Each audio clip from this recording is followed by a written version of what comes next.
우리가 인생을 살아가면서 불편하지만 그럼에도 불구하고 반드시 알고 있어야 되고 인정해야 되는 진실이 있습니다. 그러니까 불편합니다. 인정하고 싶지 않습니다. 그러한 삶을 살고 싶지 않습니다. 그러나 반드시 그러한 삶이 내 삶의 자리 가운데에 경험되어지고 있게 된다는 이 사실, 불편하지만 반드시 인정하며 살아가야 되는 이러한 진실의 모습들이 있습니다. 예를 들면 이런 것입니다. 여러분, 사는 것이 쉬우십니까? 힘드십니까? 사는 것이 그냥 쉽습니다라고 하는 이런 생각을 가질 수 없습니다. 사는 것 힘듭니다. 또 여러분, 저와 여러분이 시간이 지나면 완벽해질 수 있을까요? 그럴 수 없다는 것입니다. 어떤 노력을 다해도 저와 여러분은 완벽해질 수 없다는 것입니다. 또한 내 계획대로 그 삶의 결과가 항상 이루어지지 않는다는 것입니다. 내 계획대로 잘 계획했지만 삶의 결과는 엉뚱한 결과들도 많이 나오는 것을 경험하는 게 저와 여러분의 삶의 현실이라는 것입니다. 그리고 더 나아가서 모두가 죽는다는 것입니다. 그러니까 받아들이고 싶지 않지만 저와 여러분이 받아들여야 되는, 저와 여러분이 살아가는 삶의 자리에 불편한 이 진실, 이것을 우리가 잊어서는 안 됩니다. 예수 그리스도를 믿는 그리스도인도 예외가 아닙니다. 여러분, 예수 그리스도를 믿으면 이런 삶의 불편한 진실들이 사라질 것이다. 사는 것이 힘들지 않고, 그리고 내가 점점 완벽해질 수 있고, 이 땅 가운데서 완벽한 존재로 구현될 수 있고, 내가 계획하는 모든 일들이 온전하게 다 이루어지고, 그리고 나는 정말 내가 원하지 않는 때에 죽는 그런 일은 없을 것이다. 이것이 예수 그리스도를 믿으면 이루어진다 라고 여러분 생각하시고 그것을 믿음이라고 생각한다면 그렇지 않다는 것입니다. 그건 믿음이 아닙니다. 그냥 단순히 내가 원하는 희망사항일 뿐입니다. 그런 것은 기도해도 안 됩니다.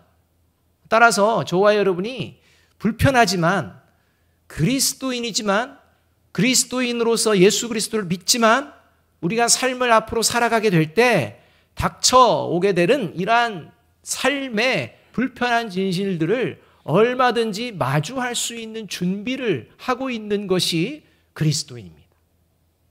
세상 사람들도 다 그러합니다. 그래서 모든 사람들은요, 삶의 자리에서 이러한 일들이 일어나는 것을 경험하고 보게 되면서 한편으로는 불안해하고 한편으로는 두려움을 경험하게 되지만 또 한편으로는 이것을 극복하기 위해서 다양한 노력들을 하면서 살아간다는 것입니다. 이러한 모습 가운데에서 불안과 두려움이 끊임없이 찾아오는 이러한 삶의 자리에서 예수 그리스도를 믿는 그리스도인들에게 주시는 하나님의 복이 있다는 것입니다. 이 복을 누리며 살아가는, 이 축복을 받으며 살아가는 존재가 그리스도인인데, 이러한 불편한 진실이 있는 삶의 자리 가운데에 하나님이 예수 그리스도를 믿는 그리스도인들에게 주시는 이 축복이 뭐냐? 오늘 본문에서 19절과 21절에 두 번이나 반복해서 말씀해 주시는 축복인데 그게 바로 평강의 복이라는 것입니다. 상황이 아니라 상태입니다. 저와 여러분 안에 하나님께서 어떤 상황일지라도 평강의 복을 주신 줄로 믿습니다. 이게 그리스도인의 삶의 자리에 실제 이루어지는 현상이라는 것입니다. 오늘은 예수님이 십자가에서 죽으시고 부활하신 후에 예수님께서 살아 생전에 약속해 주신 이 성령이 제자들이 기도하는 가운데에 충만하게 임재했던 그날, 성령 강림의 날을 기념하는 성령 강림 주일입니다. 여러분, 예수님께서는 오늘 본문에서요, 평강의 복은 어떤 존재가 누릴 수 있느냐? 성령을 받은 존재만이 누릴 수 있다라고 이야기합니다. 그래서 여러분, 저와 여러분이 성령을 받았다는 증거가 뭘까? 이게 뭐 신비한 현상을 경험하고 이러한 것들, 이건 부차적인 것이고, 실제적인 본질들은 무엇이냐? 하나님의 말씀 가운데에 분명하게 이야기하는 것들이라는 것입니다. 그게 하나가 가장 복된 것이 뭐냐? 평강의 복이라는 것. 내가 성령을 받았다면 반드시 평강의 복을 누리는 삶을 경험합니다. 그리고 그 평강의 모습으로 삶을 살아내는 일들이 신앙생활을 하면 할수록 점점점 많아지고 쌓여지게 된다는 것입니다. 여러분, 성령을 통해서 하나님이 주시는 이 평강이라는 것이 두 가지 관점에서 아주 중요합니다. 성령을 받으면 반드시 경험하게 되는 게 평강의 복입니다. 평강의 복을 경험하지 못한다면 그는 성령을 받은 존재가 아닙니다. 이 평강이라는 게 얼마나 중요한 건지 두 가지 관점이 있는데요. 첫 번째는 뭐냐? 성령을 통해 하나님이 주시는 이 평강이라는 것은 뭘 말하는 거냐? 하나님과 화목을 이루었다라는 증거이고, 이 하나님과 화목을 이루었다는 건 구원받았다라는 증거가 되기 때문입니다. 그러니 평강이라는 것이 얼마나 중요합니까? 두 번째로, 성령을 통해 하나님이 주시는 평강이 왜 중요하냐? 이 하나님과 화목을 이루어서 이제 구원을 받은 존재로서 삶을 살아갈 때 세상이라는 것은 어떤 곳이냐? 불화가 많은 세상입니다. 서로 불화가 많은 이러한 세상 속에서, 이런 사람들과의 관계 속에서 어떤 관계를 이루며 살아가느냐? 사람들과 화목의 관계, 화평의 관계를 이루어내는 복음의 능력을 보여주는 것이 어디로부터 나오느냐? 성령을 받은 자에게 주시는 평강에서 나온다는 것입니다. 그러니까 세상이 이야기하는 화평, 세상이 이야기하는 평화, 이거는 거짓입니다. 이야기하지만 다 불화합니다. 끊임없이 불화합니다. 그런데 진정한 평강을 모르는 이 세상 가운데에 저와 여러분이 진정한 평강이 뭔지를 실제 보여내는 이 복음의 증거자의 삶의 증거가 어디 있느냐? 평강에 있다는 것입니다. 그러니까 저와 여러분이 평강이 없는데 하나님의 평강을 이야기하고 하나님의 평강으로 살아낼 수 있다? 절대 불가능합니다. 따라서 저와 여러분의 삶의 자리에 평강의 복을 누리고 있는지 돌아보면 내가 성령을 받은 그리스도인인지, 내 안에서 성령이 생수의 강물처럼 흘러나오고 있는지 우리가 알 수가 있다는 것입니다. 그래서 예수님은 그리스도인들이 받게 될 성령과 관련되어서 요한복음 14장 27절 상반절과 요한복음 16장 33절에서 이렇게 선언하고 계시는 것입니다. 평안을 너희에게 끼치노니 곧 나의 평안을 너희에게 주노라. 내가 너희에게 주는 것은 세상이 주는 것과 같지 아니하니라. 이것을 너희에게 이르는 것은 너희로 내 안에서 평안을 누리게 하려 함이라. 세상에서는 너희가 환난을 당하나 담대하라. 내가 세상을 이기었노라. 이렇게 말씀해 주고 계시는 것입니다. 평강, 진정한 평강은 사람에게서 나오는 게 아니라는 것입니다. 시스템에서 나오는 게 아니라는 것입니다. 구조에서 나오는 게 아니라는 것입니다. 소유나 이런 것들에서 나오는 것들이 아니라는 것입니다. 얼마나 많이 알고 있느냐 이런 것에서 나오는 게 아니라는 것입니다. 예수님으로부터 나온다는 것입니다. 이 예수님으로부터 나오는 평강은 성령을 받은 자에게만 부어지는 이러한 축복이라고 예수님께서 지금 선언하고 계시는 것입니다. 따라서 구원받은 그리스도인은 반드시 성령을 받게 되어 있고, 그 증거로 비그리스도인은 결코 경험하지 못하는 오직 하나님이 주시는 평강의 복을 누리며 살아가는 축복을 경험하게 됩니다. 바라기는 코로나19의 상황을 비롯하여 다양한 사람들과의 이 관계 속에서 겪게 되는 여러 가지 인생의 어려운 순간순간마다, 또 인생의 고비고비마다 하나님이 주시는 평강의 복을 누리시는 저와 여러분이 되기를 주님의 이름으로 축복합니다. 이러한 복을 오늘부터라도 누리시는 저와 여러분이 되어야 합니다. 그렇다면 성령을 받은 그리스도인이 삶의 자리에서 하나님이 주시는 평강의 복을 누리는 이유, 누릴 수 있는 그 길이 어디에 있어서 이렇게 평강의 복을 누릴 수 있는 것일까요?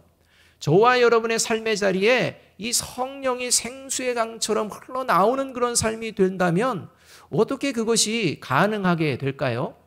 저와 여러분이 지금 성령을 받은 존재로서 평강의 복을 누리고 있는지 그렇지 않은지 어떻게 하면 알아볼 수가 있을까요? 오늘 성경은요, 이 부분에 대해서 구체적으로 말씀을 해주고 있습니다. 첫 번째로 성령을 받은 그리스도인은요, 그래서 평강의 복을 누리는 그리스도인, 평강의 복을 누릴 수 있는 이유는 어디 있느냐? 그건 바로 하나님의 살아계심을 의심하지 않고 믿기 때문입니다. 그러니까 어떤 상황에서도 하나님의 살아계심을 의심하지 않고 믿을 때 평강의 복이 임합니다. 반대로 이야기하면 하나님의 살아계심을 의심하는 순간 평강이 사라지게 된다는 것입니다.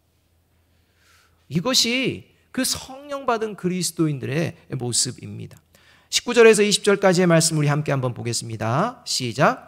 이날 곧 안식 후 첫날 저녁 때에 제자들이 유대인을 두려워하여 모인 곳에 문들을 닫았더니 예수께서 오사 가운데 서서 이르시되 너희에게 평강이 있을지어다. 이 말씀을 하시고 손과 옆구리를 보이시니 제자들이 주를 보고 기뻐하더라. 예수님이 십자가에서 죽으신 뒤에 제자들에게 엄습한 것은 두려움이었습니다. 그래서 세상 밖으로 나아가는 게 두려웠습니다. 자신의 삶의 터전으로 나가는 게 두려웠습니다. 그래서 이들은 함께 모여서 자신들이 함께 모인 그곳에 방문이라는 방문, 외부의 문이라는 문은 다 걸어 잠굽니다. 그리고 두려움 가운데 떨면서 이제 앞으로 어떻게 살아야 될지 큰 근심과 염려 가운데 있는 이런 장면이 19절에서 이제 말씀하고 있습니다. 그런데 한 절만 지나면서 20절에는요, 그렇게 두려움에 떨던, 두려움에 파묻혀 있던 제자들이 어떻게 변화됩니까? 기뻐한다라고 이렇게 되어져 있습니다. 여러분, 밖에 상황이 변한 게 아닙니다. 문 열어보니까 이제 우리가 함께하는 사람들이 그냥 다 우리 받아줄 것 같아. 특별하게 뭐 문제 삼을 것 같지 않아. 이제 그냥 평상처럼 살면 될 것 같아. 이제 우리에게 뭔가 공격적인 그런 자세들은 없는 것 같아. 이런 상황이 되어서 이제 기쁘다, 이게 아니라 밖의 상황은 동일합니다. 자신들이 겪어야 될 상황은 동일합니다. 그런데 그 두려움이 기쁨으로 변화되었다는 것입니다. 불안했던 마음이, 그 불안한 마음이 평강의 마음으로 변화되었다는 것입니다. 그 이유는 단 한 가지입니다. 자신들에게 나타나신 예수님이 손과 옆구리를 보여주실 때 죽은 줄로만 알았던 예수님이 살아나셨다라는 것을 의심 없이 믿었기 때문입니다. 죽은 줄 알았습니다. 이제는 예수님만 따라다니다가는 예수님만 따라다니면 뭔가를 얻을 줄 알았는데 그런 예수님이 죽었다고 생각해서 이제는 더 이상 희망이 없다고 생각하는 그러한 마음에서 예수님이 죽으신 것이 아니라 다시 살아나셨음을 의심 없이 확실히 믿게 되는 순간 그들의 마음 가운데 뭐가 찾아왔다? 기쁨이 찾아왔다는 것입니다. 그래서 이사야 26장 30절은요, 이렇게 하나님이 우리에게 약속해 주십니다. 같이 한번 읽어볼까요? 시작. 주께서 심지가 견고한 자를 평강하고 평강하도록 지키시리니 이는 그가 주를 신뢰함이니이다. 이렇게 말합니다. 여러분, 주께서 심지가 견고한 자에게 평강을 주신다 약속하시는데요, 여기서 심지가 견고하다는 것은 한결같은 마음이라는 것입니다. 이 한결같은 마음이 뭐냐? 하반절에 나오는 이는 주를 신뢰하기 때문이다라는 거예요. 그러니까 한결같은 마음은 뭐냐? 하나님은 살아계십니다. 하나님은 나와 함께 하십니다. 하나님은 무소부재하시며 지금 내가 있는 이 상황 가운데에도 한결같이 함께 하시는 줄로 믿습니다. 살아계시는 줄로 믿습니다. 이 믿음이 한결같은 마음이라는 것입니다. 사랑하는 여러분, 하나님은 살아계십니다. 하나님은 지금 저와 여러분의 삶의 자리마다 함께 하시는 줄로 믿습니다.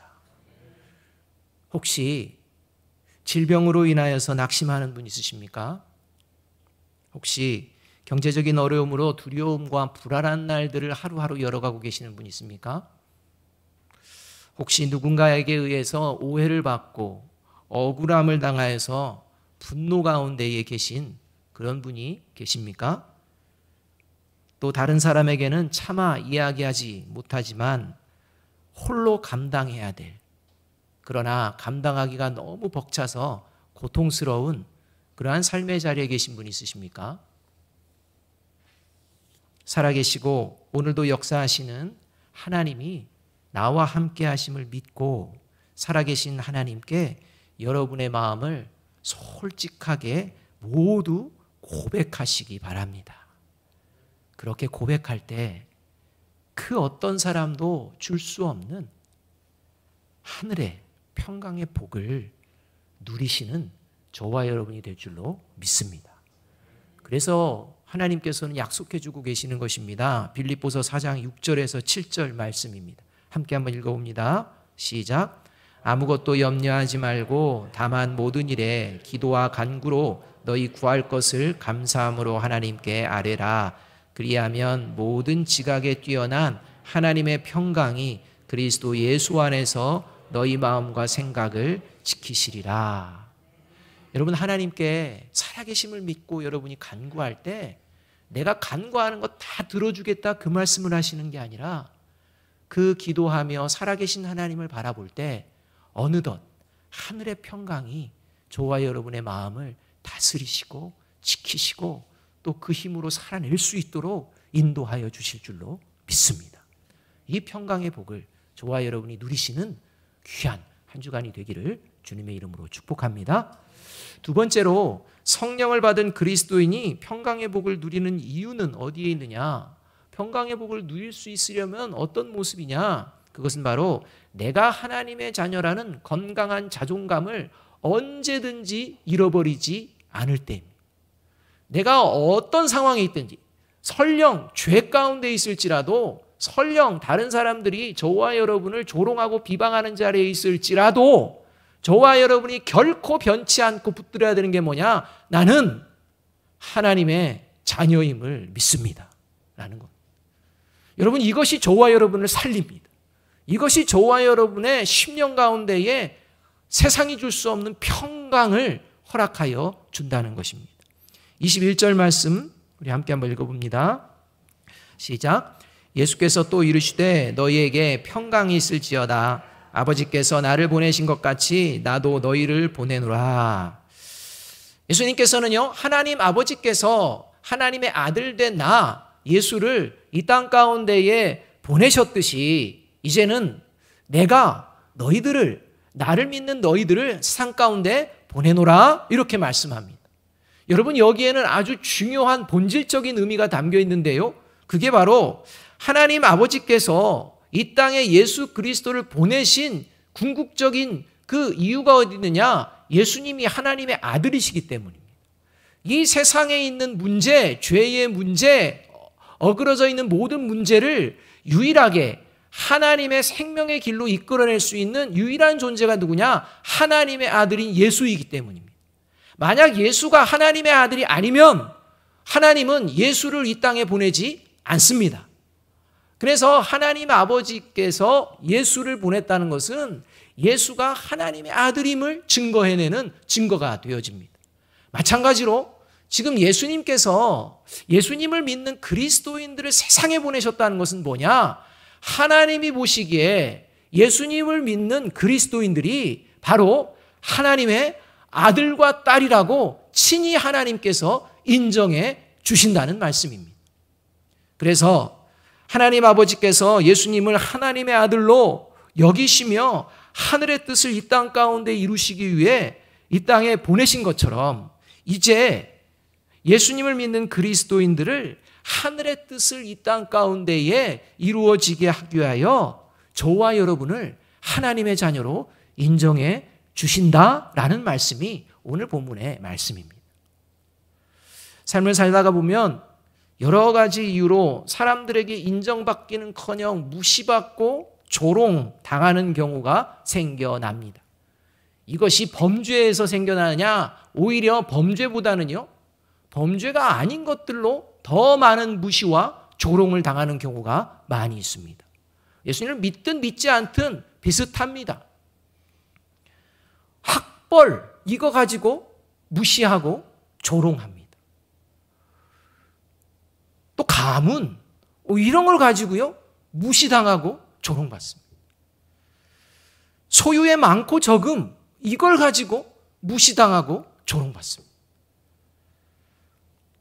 지위의 높고 낮음, 직업의 귀천, 생김새 이러한 갖가지의 것들, 죄와는 관련된 없는 것들로 오히려 서로를 무시하고 서로를 조롱하는 이런 일들이 넘쳐나는 이러한 세상이라는 것입니다. 최근에 우리나라의 굴지의 대학, 정말 네로라는 대학의 학생들이요, 분교 캠퍼스에 있는 학생이 총학생회 임원이 됐다는 사실을 알고 나서 이제는 본교에 있는 학생들이 글을 남겼는데요. 그 분교에서 총학생회 임원이 된 학생을 향해 무엇이라고 표현하느냐? 천민이라고 표현했습니다. 본교는 능력이 있고 힘이 있고 실력이 있어서 온 거고 분교는 그렇지 않은데 어떻게 총학생회 임원이 될 수 있느냐? 천민 같은 존재들이 어떻게 그럴 수 있느냐? 이런 글을 쏟아낸다는 것입니다. 여러분 이게 배운 자들이 하는 것, 이 시대에 다음을 책임져야 될 지성이라는 것을 가지고 있는 청년들이 행하는 행동입니다. 아무렇지도 않게 말입니다. 동조하는 것들이 많습니다. 여러분 이러한 모습이요 저와 여러분의 삶의 자리에도 끊임없이 벌어지고 심지어는 저와 여러분도 그렇게 행동할 때도 있다는 겁니다. 수준이 높네 남 사귈 수 있겠네 없겠네 하여튼 여러 가지로 말입니다. 여러분 왜 이런 일들이 벌어지게 될까요? 이러한 이유는 하나님을 알지 못하고 하나님이 정의와 공의로 심판을 행하시는 분임을 믿지 않는 사람들이 곳곳에 있기 때문입니다. 그런 사람들 때문에 벌어지는 것입니다. 그러면 하나님이 살아계심을 믿고 하나님이 공의와 정의로 심판하시는 반드시 그렇게 하시는 분이라고 믿는다면 그런 일이 벌어질 수가 없습니다. 그래서 하나님을 믿지 않기에 하나님을 알지 못하기에 하나님의 정의와 공의의 심판이 있다는 것을 모르기에 세상은요 그런 모습이 계속되어진다는 것입니다. 여러분 이 모습은요 세상 끝날까지 사라지지 않습니다. 뭐 어떤 방법을 동원해서 사라질 것 같습니까? 절대 사라지지 않습니다. 왜냐하면 세상 끝날까지 사탄은 여전히 세상에 존재하게 될 것이고 이 사탄은 하나님을 알지 못하는 그리고 믿지 않는 사람들을 이용해서 언제든지 정의와 공의를 무너뜨리려는 일을 계속 해내기 때문입니다. 그래서 끝날까지 이런 일들은요 계속됩니다. 이런 일들이 불편한 진실입니다. 그러나 이러한 상황 속에서도 그리스도인은 그러한 무시를 당하거나 조롱을 받을지라도 그 마음의 평강을 빼앗기지 않고 회복하는 존재인 줄로 믿습니다. 왜냐하면 나는 세상이 만들어 놓은 기준과 사람들의 평가로 살아가는 존재가 아니라 만물을 창조하시고 역사를 주관하시는 살아계신 오늘도 역사하시는 하나님이 친히 인정해 주시고 하나님의 사랑을 받는 하나님의 자녀임을 믿기 때문입니다. 여러분 이 믿음이 저와 여러분의 마음에 평강을 허락하여 주실 줄로 믿습니다. 그래서 예레미야서 9장 23절 24절은 이렇게 말씀합니다. 같이 한번 읽어봅니다. 시작. 여호와께서 이와 같이 말씀하시되 지혜로운 자는 그의 지혜를 자랑하지 말라. 용사는 그의 용맹을 자랑하지 말라. 부자는 그의 부함을 자랑하지 말라. 자랑하는 자는 이것으로 자랑할지니 곧 명철하여 나를 아는 것과 나 여호와의 사랑과 정의와 공의를 땅에 행하는 자인 줄 깨닫는 것이라. 나는 이 일을 기뻐하노라. 여호와의 말씀이니라. 여러분, 저와 여러분이 하나님을 알고 하나님을 믿게 되었고 하나님의 자녀가 되었다는 것이 바로 저와 여러분이 이 세상 가운데에 불의와 잘못된 것이 넘쳐나는 세상 가운데서도 평강의 복을 누릴 수 있는 유일한 길임을 잊지 마시고 언제나 어떤 상황이 있더라도 내가 하나님의 자녀임을 선포하며 살아가는 저와 여러분이 되기를 주님의 이름으로 축복합니다. 세 번째로 성령을 받은 그리스도인이 평강의 복을 누리는 이유. 어떻게 이렇게 평강할 수 있을까? 그것은 바로 그리스도인은 하나님의 권세를 이어받았음을 믿고 있기 때문에. 여러분, 그냥 하나님의 자녀가 된 걸로 끝나는 게 아니라 이제 하나님의 자녀가 되는 권세를 주셨다는 것입니다. 하나님의 권세를 받아서 이 권세를 행할 수 있는 능력을 보여낼 수 있다는 것입니다. 23절의 말씀 함께 한번 읽어보겠습니다. 시작. 너희가 누구의 죄든지 사하면 사하여질 것이요 누구의 죄든지 그대로 두면 그대로 있으리라 하시니라. 여러분, 죄를 사할 수 있는 권세, 정죄하고 심판할 수 있는 권세는 오직 누구에게만 있습니까? 하나님께만 있습니다. 여러분, 죄를 사하는 권세, 정죄하고 심판하는 권세는 오직 하나님만 가지고 계십니다. 그런데 오늘 예수님은요, 성령을 받은 자가 어떤 권세를 갖고 있느냐? 마치 하나님이 가지고 계신 죄를 사하는 권세, 그리고 이 심판할 수 있는 권세를 가지고 있다라고 말씀하는 것처럼 오늘 말씀하고 있다는 것입니다.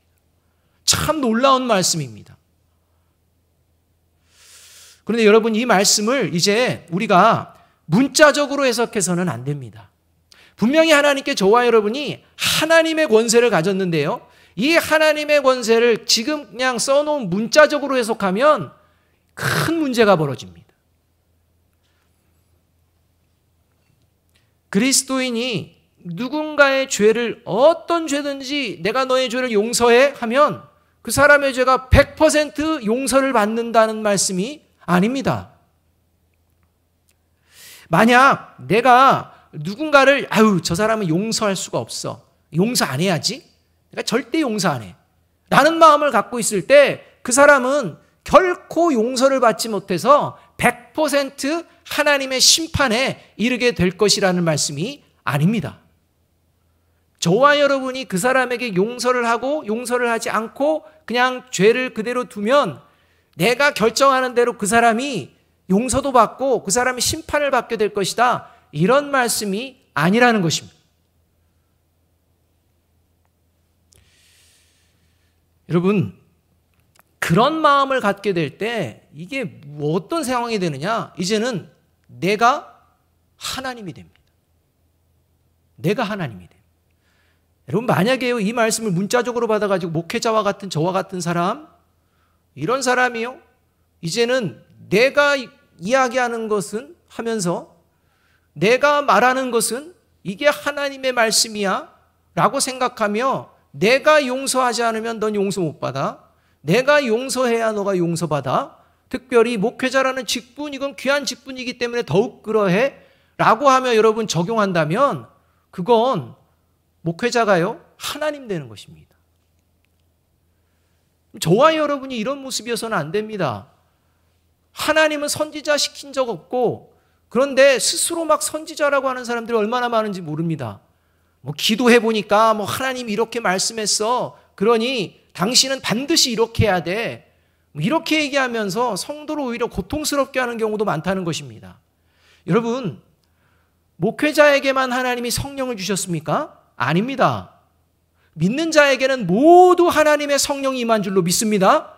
여러분, 목회자에게 하나님이 말씀하셨다면 그에게도 하나님은 말씀하십니다. 목회자에게만 어떻게 말씀하십니까? 그렇기 때문에 여러분, 하나님의 말씀을 들을 때 항상 주의 깊게 들어야 됩니다. 성령의 도우심을 구해야 된다는 것입니다. 제가 말하는 가운데, 목회자들이 말하는 가운데서, 수많은 신학자들이 말하는 가운데도 잘못되고 인간적이고 이러한 것들이 있다는 것입니다. 이러한 것들을 하나님의 말씀에 비추어서 다시 한번 조명하며 생각하며 적용하지 않고 넙죽넙죽 받으면 여러분, 저와 여러분의 신앙의 모습은 변질되게 되어 있다는 거예요.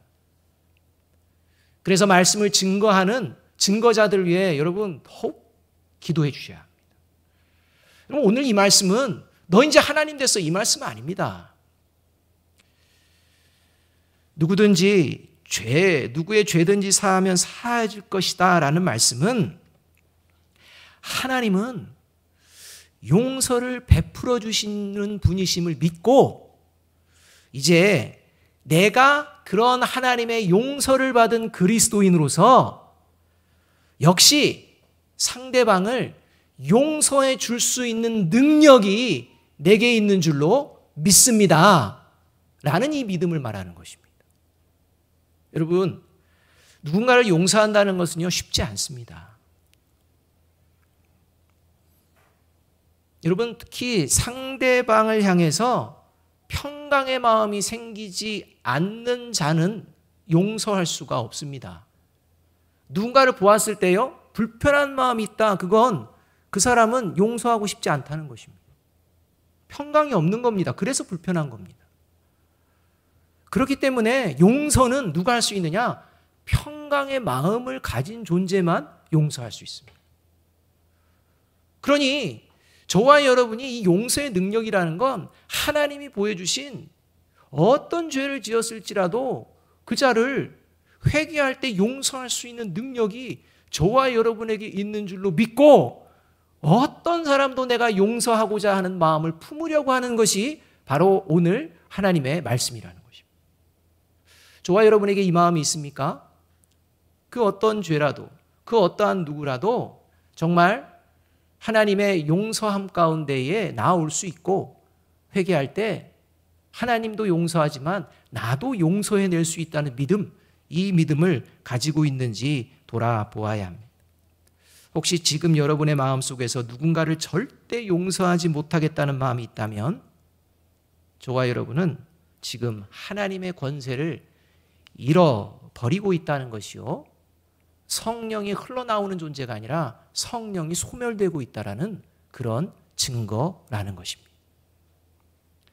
바라기는 이 시간 하나님이 주신 용서의 권세를 행함으로 평강의 복을 누리는 저와 여러분이 되기를 주님의 이름으로 축복합니다. 이게 누구든지 죄를 사하면 사해진다는 의미입니다. 또 누구의 죄든지 그대로 두면 그대로 있으리라 라는 말씀은요, 내가 용서하지 않으면 그 사람은 심판받을 것이다, 그런 말씀이 아닙니다. 이 말씀은 저와 여러분이 이제 그리스도인으로 살아가며 복음을 전할 때 상대방이 예수님을 믿지 않고 거부하며 대적하고 저와 여러분을 고통스럽게 할 때 그로 인해서 낙심하거나 미워하거나 분노하지 않고 여전히 평강의 마음을 지키라는 말씀인 것입니다. 누군가에게 죄에 대해서 이야기하고 예수 그리스도를 전할 때 반드시 대적하고 거부하는 사람들을 만나게 됩니다. 그럴 때 때로는요, 복음을 전해서 저 사람을 믿게 해야지라는 열정 때문에 이제 상대방과 논쟁을 하기도 합니다. 이 논쟁을 하다 보면요, 이제 언성도 높아집니다. 이 언성도 높아지게 되면 심지어는요, 이제 다툼이 일어나고 그 다툼 가운데 이제 복음을 전하다가 어떤 마음이 생기느냐? 에이, 저주 받아버려라, 이런 마음까지 생긴다는 것입니다. 그리고 기분 나쁘게 헤어지는 것입니다. 또한 한편으로는 나는 이렇게 하나님의 복음을 전할 때 능력이 안 나타나는 이런 존재인가? 라는 이런 낙심함도 생겨납니다. 여러분, 이러한 모습은 오히려 사탄에게 패배하는 모습이라는 사실을 우리가 깨달아야 합니다. 비록 상대방이 복음을 대적하고 거부하고 비방하고 조롱할지라도 한결같은 마음으로 마음의 평화를 잃지 않는 것이 바로 하나님이 주신 권세의 능력이라고 오늘 말씀하고 있는 것입니다. 여러분, 내 힘과 지혜의 능력으로 상대방을 설득시켜서 회개에 이르도록 할 수 있을까요? 없을까요? 없습니다. 이것은 오직 하나님의 소관입니다. 저와 여러분이 설득해서 회개를 사람들이 하고 설득해서 그가 구원을 받게 될 것 같으면요, 이미 예수님이 이 땅에 오셨을 때 이스라엘 유대인들은요 다 설득당하고 회개했어야 합니다. 왜요? 하나님이 하시는데요. 하나님이 오셔서 친히 죄에 대해서 말씀하시고, 하나님이 오셔서 회개하라고 말씀하시고, 하나님이 오셔서 친히 생명의 길을 보여주시는데, 하나님이 설득하는데 여러분 어떻게 설득을 당하지 않을 수가 있겠습니까? 근데 현실은 어땠습니까? 설득당하지 않은 존재들이 훨씬 많았다는 것입니다. 여러분, 이것을 우리가 반드시 기억해야 합니다. 그래서 복음은 설득하는 것이 아니라 그냥 진리를 전하는 것만으로 충분합니다. 내가 설득하면 상대방이 예수님을 믿고 구원받을 수 있을 것이라는 마음 자체가 교만함이라는 것입니다. 여러분, 예수님은 십자가에서 자신을 죽이는 자들에게 용서를 선포하십니다. 그런데요, 우리가 간과해서는 안 되는 게 뭐냐? 예수님이 십자가에서 죽으시면서 하나님 저들의 죄를 사하여 주옵소서 했다고 그들의 죄가 사해집니까? 아닙니다. 착각입니다. 예수님이 십자가에서 우리의 죄를 다 지시고 죽였기 때문에 이제 모든 사람의 죄는 사라진 거야. 착각입니다. 예수님이 십자가에서 달려 돌아가시면서 저들의 죄를 용서하여 주옵소서라는 건 이제는 다 무조건 죄가 없이 다 사해 주었다는 말이 아니라 죄를 용서받는 길을 열어놓았다라는 말씀입니다. 죄를 용서받는 길을 열어놓았다라는 얘기지, 이제 예수님이 십자가에 죽으셨으니까 모든 사람이 무조건 죄를 사함받는다, 그런 말씀이 아니라는 겁니다. 그래서 예수님께서 친히 결코 용서받지 못하는 죄가 있다 말씀합니다. 마가복음 3장 28절 29절 말씀입니다. 함께 한번 읽어봅니다. 시작. 내가 진실로 너에게 이르노니 사람의 모든 죄와 모든 모독하는 일은 사하심을 얻되 누구든지 성령을 모독하는 자는 영원히 사하심을 얻지 못하고 영원한 죄가 되느니라 하시니, 여러분, 뭐 어떤 죄든지, 심지어는 예수님을 모독하는 자도 언제든지 사함을 받을 수 있다. 회개하면 사함 받을 수 있다. 그런데 결코 사함을 받지 못하는 영원한 죄가 있다, 이렇게 말씀하십니다. 성령을 모독하는 것이라는 것입니다. 이 성령을 모독한다는 게 무슨 말이냐? 예수님을 믿지 않는 것을 말합니다. 아무리 선한 인생을 살고 아무리 훌륭한 인격을 가지고 있는 것 같을지라도 예수님을 믿지 않는 자는 용서받지 못합니다. 이게 예수님이 말씀하신 용서의 길입니다. 더 구체적으로 말씀하면 예수님을 믿지 않는 자는 어떤 존재냐? 비그리스도인 세상 사람들을 이야기하는 그런 차원이 아니라 오히려 예수님을 믿는다고 말하지만 실제로는 살아계신 하나님을 믿지 않는 존재들을 향해 주시는 엄중한 말씀입니다. 하나님 믿는다고 합니다. 하나님 살아계신다고 믿는다고 합니다. 나는 하나님의 자녀라고 확신한다고 합니다. 그런데 결정적으로 하나님의 말씀을 따르지 않습니다. 여러분, 이건 하나님 믿는 게 아닙니다. 예전부터 지금 이 시대까지 그런 존재들이 교회 안에 넘쳐난다는 것입니다. 그래서 민수기 15장 30절에 31절은 이렇게 말씀합니다. 같이 한번 읽어봅니다. 시작. 본토인이든지 타국인이든지 고의로 무엇을 범하면 누구나 여호와를 비방하는 자니 그의 백성 중에서 끊어질 것이라. 그런 사람은 여호와의 말씀을 멸시하고 그의 명령을 파괴하였음즉 그의 죄악이 자기에게로 돌아가서 온전히 끊어지리라. 여러분, 본토인은 이스라엘 백성들을 얘기합니다. 타국인은 이방인들을 얘기합니다. 본토인이나 타국이나 예외가 없다는 것입니다. 하나님의 백성에서 끊어지는 자들이 있다는 것입니다. 그러한 자들의 특징은 뭐냐? 예수님을 믿지 않는, 하나님을 믿지 않는 것인데, 구체적인 특징이 뭐냐? 하나님을 멸시하고, 이 멸시하는 게 어떤 모습이냐? 하나님의 말씀을 파괴하는 자다, 이렇게 말합니다.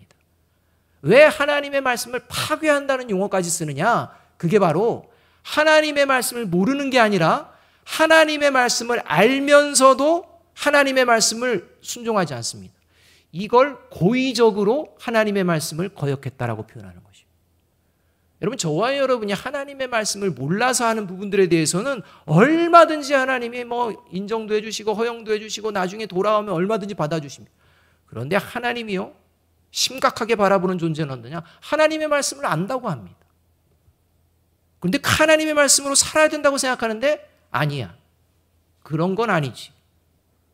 그래서 하나님의 말씀을 깨뜨려 버립니다. 그리고 내 생각을 심어 놓습니다. 그리고 그것으로 살아갑니다. 여러분, 이런 자를 오늘 하나님께서 성령을 모독하는 자다라고 말씀하고 있다는 것입니다. 그래서 이러한 사람은요, 하나님 말씀 들어도 회개하지 않습니다. 이런 말씀을 들어도 굳이 이렇게 생각합니다. 이렇게 회개함 없이 하나님의 말씀을 멸시하며 고의적으로 어기며 교회 공동체를 어지럽히는 존재를 요한일서에서는요, 뭐라고까지 표현하느냐? 적그리스도다라고까지 표현하면서 요한일서 5장 16절에서는 이러한 자를 위해서는 기도할 필요도 없다, 이렇게까지 말씀하십니다. 요한일서 5장 16절 말씀 함께 한번 읽어봅니다. 같이 읽습니다. 시작. 누구든지 형제가 사망에 이르지 아니하는 죄 범하는 것을 보거든 구하라. 그리하면 사망에 이르지 않은 범죄자들을 위하여 그에게 생명을 주시리라. 사망에 이르는 죄가 있으니 이에 관하여 나는 구하라 하지 않노라. 여러분, 예수님 믿지 않는데 예수님 믿지 않아도 얼마든지 구원받을 수 있어요, 이런 마음으로 그 사람을 대하고 이러한 모습은 아니라는 겁니다. 가장 먼저 중요한 게 예수님을 믿는 것이라는 것입니다. 따라서 이 교회가, 여러분, 기독교가 문제가 있다고 사람들이 이야기합니다. 기독교 이제는 뭐 있어봤자 도움도 안 되는 이러한 종교라고 막 얘기하는데요, 여러분, 기독교에 문제가 있는 것일까요? 여러분, 기독교에는 문제가 없습니다. 기독교는 흠이 없습니다. 근데 문제는 뭐냐? 하나님을 믿지 않는 자들이 교회 공동체에 많은 자리를 차지하고 있다는 것입니다. 교회 공동체에 모이는데 그 많은 자리를 누가 차지하고 있느냐? 하나님의 말씀을 파괴하면서도 앉아있는 자들이 차지하고 있기 때문에 기독교가 이건 뭐 이제 잘못됐다, 이런 평가까지 듣고 있다는 것입니다. 사랑하는 여러분, 그리스도인들이 세상을 살아내는 것은 쉽지 않지만 살아낼 수 있는 줄로 믿습니다. 여러분, 다른 사람은 몰라도 저와 여러분이 먼저 하나님의 살아계심을 의심하지 마시고, 만물을 창조하시고 역사하시는 하나님이 저와 여러분을 지금 택하셨고 자녀 삼아주셨음을 늘 기억하며 사탄의 권세에 휘둘리는 것이 아니라, 말씀을 파괴하며 살아가는 존재가 아니라 하나님의 권세를 회복하고 말씀에 순종하며 성령의 능력으로 살아냄으로 말미암아 매 순간마다 하나님이 주시는 평강의 복을 누리고 전하는 저와 여러분이 되기를 주님의 이름으로 축복합니다. 기도하겠습니다. 요한복음 14장 27절의 말씀 우리 함께 한번 한 목소리로 더 읽습니다. 시작. 평안을 너희에게 끼치노니 곧 나의 평안을 너희에게 주노라. 내가 너희에게 주는 것은 세상이 주는 것과 같지 아니하니라. 너희는 마음에 근심하지도 말고 두려워하지도 말라. 기도하겠습니다.